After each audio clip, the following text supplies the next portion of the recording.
Good evening. This is Rashad Mitchell comes to you live from my YouTube channel as I continue on my part series. The week that was college football history and review, the 1957 college football season. Now I'll be talking about the games that took place on week 10, November 23rd, 1957. And I'll start with Princeton and Dartmouth. Princeton beat Dartmouth by a score of 34-14. Sophomore tailback Danny Sachs scored 3 touchdowns and passed for another as Princeton Tigers took Ivy League crown in the wet snow and mud of New Jersey. At the scoreless first quarter, Sachs took advantage of 2 pass interference penalties by pitching 20-yard touchdown pass to end Bob Shepardson. Hoping to finish its first unbeaten season since 1937, the favorite Dartmouth stayed in contention. Quarterback Dave Bradley completed second quarter touchdown pass to sub halfback Don Klages, with which Klages broke clear for 63 and 59-yard scores. These touchdowns were Klages' first reception all year and twice inched Indians within touchdown of lead at 13-7, 20-14. Klages' second scoring grab came on screen passes right at sideline's edge as he picked up 3 blockers to convoy him to touchdown in the last minute of the first half. In between, Sachs made 40-yard interception touchdown return in second quarter that prompted 5 touchdown parade shared by both sides in second quarter. Dartmouth lost fumble to tackle Bob Cacciola at its 20-yard line early in the third quarter, but chilled Princeton's attack at its 27-yard line, then mounted counter march 49 yards to Nassau 24-yard line only to stall. Game still hung in the balance barely more than 1 minute into the fourth quarter, and Sachs clinched verdict at 27-14 with a 60-yard touchdown return of low punt by Big Green quarterback punter Bill Gundy. Near-end Princetonians mockingly waved adieu to Big Green with their white hankies that blended into big snowflakes. Pittsburgh defeated Penn State by a score of 14-13 as the Nick Lions grabbed a 13-0 lead on touchdown catches in the second and third quarter by ends Ron Markowitz and Paul North to advance their hopes for the Gator Bowl invitation. But fullback kicker Emil Caprera was wide right with extra point after North's 9-yard catch from quarterback Al Jacks. Still being blanked early in the fourth quarter, Pittsburgh rallied for 2 touchdowns in the opening 6 minutes of the last quarter. Panthers quarterback Bill Callahan 20-yard pass to end Dick Schurer helped 74-yard voyage to fullback Fred Riddle's 2-yard touchdown run, and quarterback kicker Ivan Tonsick. It converted. Penn State soon punted to Pitt 22-yard line, and Callahan's 45-yard touchdown pitch to Schurer tied it at 13-13 as the Panthers' East Indian refugee and guard kicker Norton Seaman booted soccer-style conversion for winning point as he became one of American football's first ever sidewinder kickers. Next, West Virginia defeated Syracuse by a score of 7-0 as the Mountaineers wrapped up the successful season by winning 6 of the last 7 games, and West Virginia managed it by flying into face of Syracuse's strongest suit. Orangemen arrived with nation's top run defense, but West Virginia used 10 runs in 11 plays to negotiate 54 yards for games only scored in the second quarter. The rush inside and out by fullback Larry Kukoc, key scoring drive until quarterback Mickey Tremarky sneaked across. Syracuse was completely stymied, gaining only 49 yards in first half, but took to wings of quarterback Chuck Zimmerman to start the third quarter. Beginning at the Orangemen 18-yard line, they took 13 plays to make it West Virginia's 2-yard line. Hopes died when sophomore halfback Jerry Swedes bobbled ball away to Mountaineers defensive back Ray Peterson as he tried to swing wide for a touchdown run. Duke, the number 11 team in the country, lost 21-13 to North Carolina as slender-poised quarterback Jack Cummings pulled North Carolina from 13-0 deficit for Hill's first win over Duke since 1949. Earlier though, Blue Devils had ridden halfback Ray Carlton to 13-point first half edge Carlton lugged the ball last 6 plays to end 75-yard touchdown drive at the opening kickoff. In the second quarter, Carlton delayed off left tackle, raced 20 yards to score, and added conversion. Cummings completed 19-yard touchdown pass to end Buddy Payne and notched 2 other tosses to set up his own touchdown run, and that of fullback Giles Gaka. ACC Bowl Committee was left to ponder Orange Bowl vote in wake of upset of Duke, conference's leading eligible team. North Carolina State, the number 20 team in the country, beat South Carolina by a score of 29-26, apparently playing in another world and scoring all 29 Wolfpack points. Halfback Dick Christie, who had 79 yards on 29 carries and 4 touchdowns, watched his game-winning 36-yard field goal barely drop over crossbar as time expired. Just previously, halfback kicker Alex Hawkins of South Carolina saw a 16-yard touchdown pass to end Julius Derrick and wobbled his conversion kick and through to create 26-26 tie with 109 to go. With 6 seconds left, defensive back Hawkins made interception of a long pass at own 15-yard line and fled all the way to NC State 17-yard line where Wolfpack center Paul Bolinick made game-saving tackle but back downfield. Gamecocks pass interference penalty during Hawkeye's interception miraculously gave left to Christie's full field goal try. Wanderers Wolfpack took ACC title at 5-0-1 but was bowl banned because of school's basketball violations. Kentucky defeated Tennessee by a score of 20-6. This was an upset. Tennessee was ranked number 12. In tackle Lou Michaels' greatest game, Big Kentucky All-American scored a touchdown on first quarter end zone fumble when Tennessee tailback Bobby Gordon bobbled single wing snap that rolled off wingback Bill Anson's foot and across Volunteers' goal line. Kicker Michaels then kicked off to Gordon, clobbering him head-on at Volunteers' 30-yard line. Gordon's fumble and Jim Urbanick fell on it at the 39-yard intercept, the first of 2 touchdown runs by Wildcats. Workhorse halfback Bobby Cravens, who had 96 yards rushing on 26 carries and 2 touchdowns. Kicker Michaels kicked conversion after each touchdown, and he punted 10 times for 41.1 yard average, going 70 yards in the second quarter. Volunteers enjoyed their only score on Gordon's 2-yard plunge, but kicker in Bernie Shively blocked the extra point. Volunteers gained only 130 yards against charged up Kentucky defense, which got its spark from Michaels, but also counted on guard linebacker Bob Collier, defensive end Shriver, and defensive tackle Bob Linden.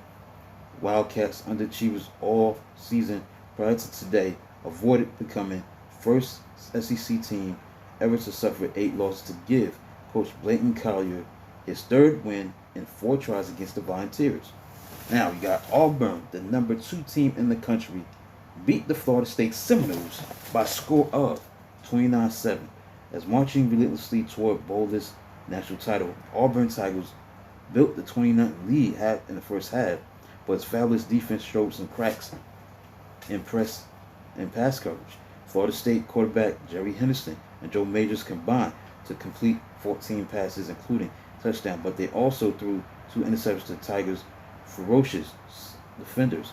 Seminoles score came in the fourth quarter as Majors completed 4 passes on 81-yard march, with touchdown coming on 34-yard arrow to reserve in Bill Kimber.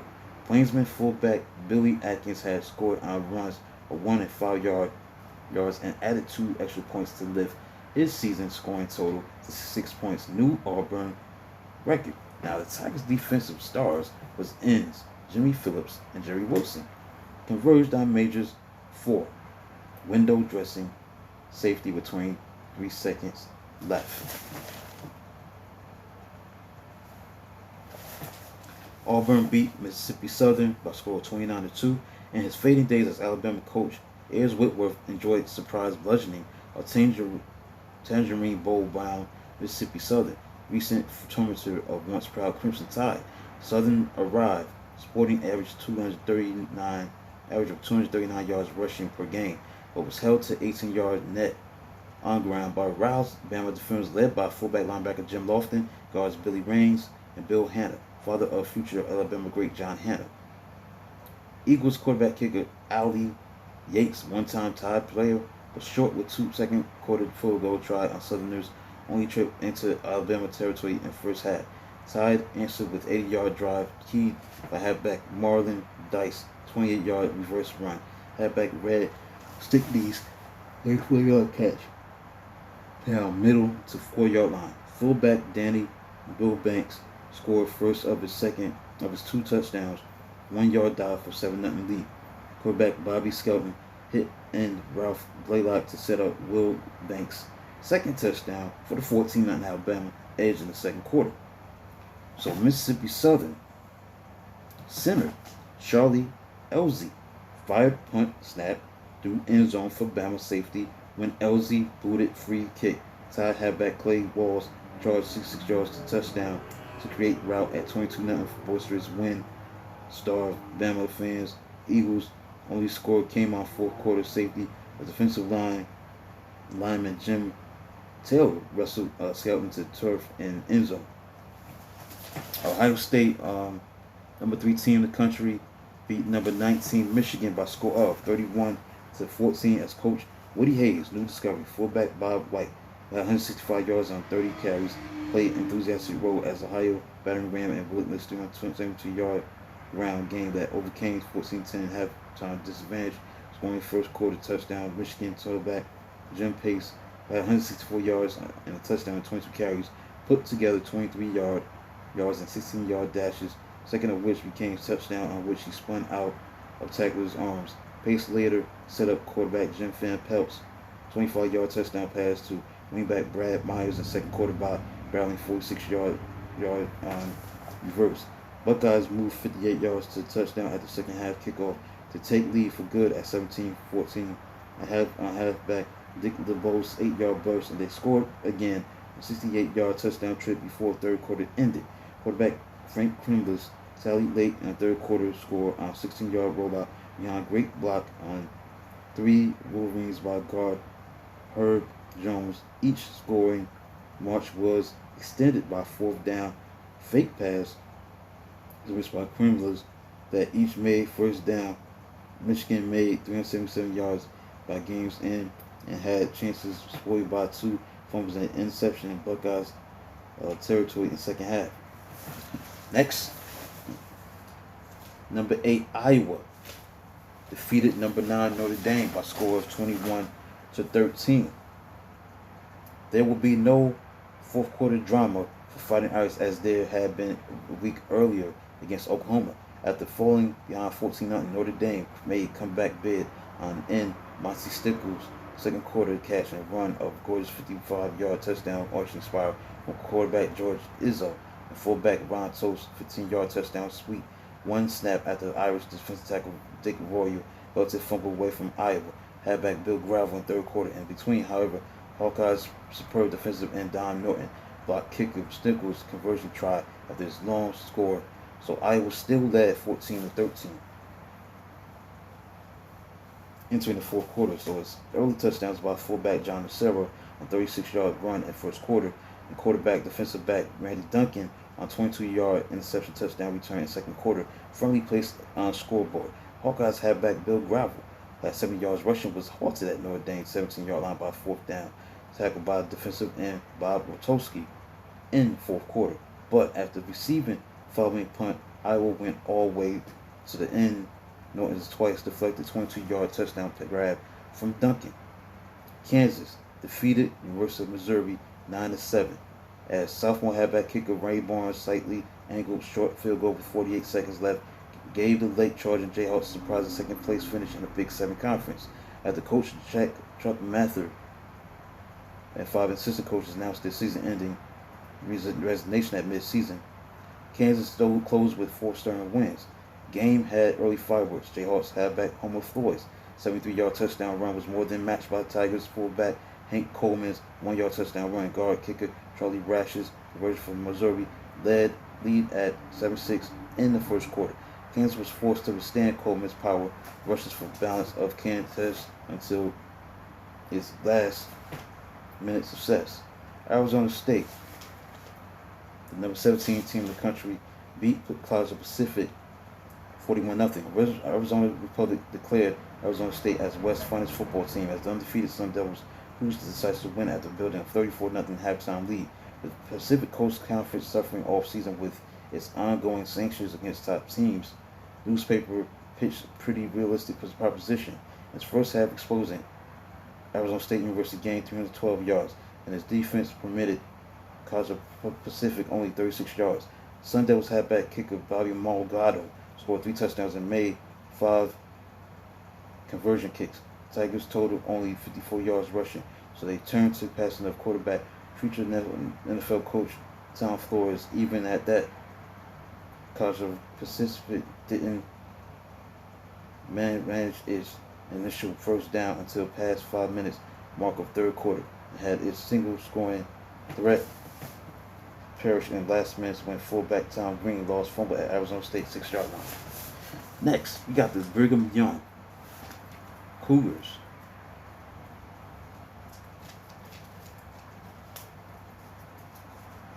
Bear with me a bit. Trying to get the whole of this page, get this straightened out. Okay. Brigham Young beat Colorado 26-9. Brigham Young, which had never won any conference in its 33 years of football, stayed alive in Skyline Conference title race, but the Rams' opening scoring on halfback kicker Frank Gupton's 20-yard field goal, that was it until Colorado State mustered 70-yard touchdown drive to halfback Bill Drake's 5-yard touchdown sweep in the fourth quarter. Young BYU line carried game and his defense forced 3 interceptions.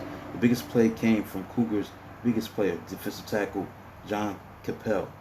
236-pound Hawaiian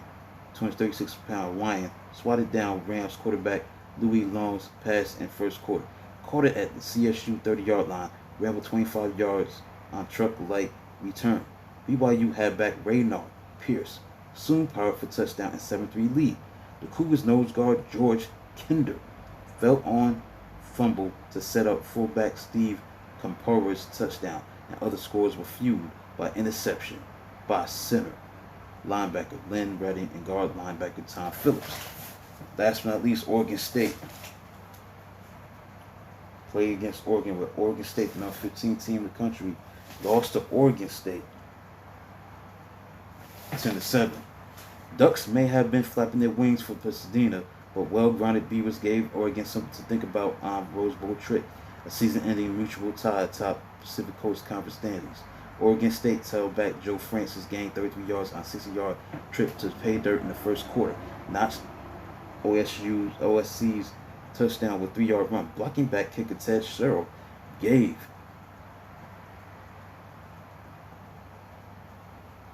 Beavers the 7-0 edge with extra point. Oregon came right back thanks to odd change of possession brought about by Sears' intended surprise. Left-footed kicker Sears attempted onside kickoff right after State's touchdown, but barely grazed the ball, scanned for 1 foot forward. Possibly Orthwing's shortest kickoff in history. As a result, Ducks launched from takeoff, perched at Oregon State 40-yard line, and tied it on halfback Jim Shanley's 1-yard touchdown catch from quarterback Jack Crabtree. On second half's opening series, Sears knocked through 27-yard field goal for 10-7 lead. Oregon could have pulled it out in the fourth quarter as Shanley, Ducks' best runner, appeared headed to the end zone from 1-yard line, but the Beavers fullback linebacker Nub Beamer made hard tackle and recovered fumble at the 2-yard line. So that concludes a look at the week that was, week 10. The games that were played on November 23rd, 1957. Let's look at the AP poll as of November 25th. Auburn was number 1, followed by number 2, Ohio State, number 3, Michigan State, number 4, Texas A&M, number 5, Oklahoma, number 6, Iowa, number 7, Mississippi State, number 8, Navy, number 9, Rice, number 10, Army, number 11, Arizona State, number 12, Notre Dame, number 13, Mississippi State, number 14, Wisconsin, number 15, North Carolina State, number 16, Duke, number 17, Virginia Military, number 18, Tennessee, number 19, Oregon State, number 20, Florida. So that concludes a look at week 10, the games that were played on November 23rd, 1957. That concludes this video. Please like, subscribe, comment, do whatever you can to support the channel. Until then, talk to you tomorrow.